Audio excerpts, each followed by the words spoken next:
Like this is a weird stance you're making, that like the only way to have community with other Christians is to be in an American evangelical church, right? But I would be lying also if I said that that hasn't had an impact, like not being inside of a church, having a community to go to, having a place where I'm around other Christian people. But the fact remains that my husband and I went, my God, we went to hundreds. I'd had to have been hundreds of churches over a many years span looking for a church home. And you could say, if you want, that we were too picky. You could say that the problem is us. You could throw any number of things at us that you wanted to explain how it's us that's the problem and not the church. But what I would argue back with is that there are so many people who are having this same experience, who are looking for a church home and they are being met with disappointment. They are showing up and they are receiving political propaganda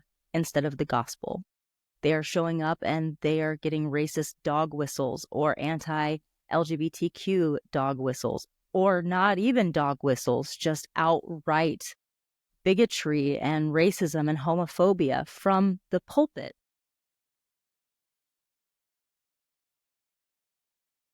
On the other hand, one of the things that my husband and I did is we started looking into Unitarian churches, and that was really cool. That was a great, welcoming, very affirming experience. But we also began to notice that at those churches that we went to, there wasn't much gospel there. It was kind of like a love fest. It was wonderful. It felt so good, but like there wasn't much Bible, there wasn't much Jesus. And so it was kind of like the same problem in a different outfit. You know what I mean? And so we haven't been able to find a church home. And I'm not saying that we never will, but at this point, not being in church has actually become more about like drawing a line in the sand. Actually, there are people who say like, if you want to change something, you have to change it from within. And I agree, but also sometimes you need people to exit. Sometimes you need people to say, you know what, if all you care about is the number of butts in the seats and the amount of money in the offering plate, then we're going to remove those. And maybe when you feel that, the absence of butts in seats and the absence of money in the offering tray, maybe then you'll make some changes. And so that's the route that we've chosen to take. And it's been weird.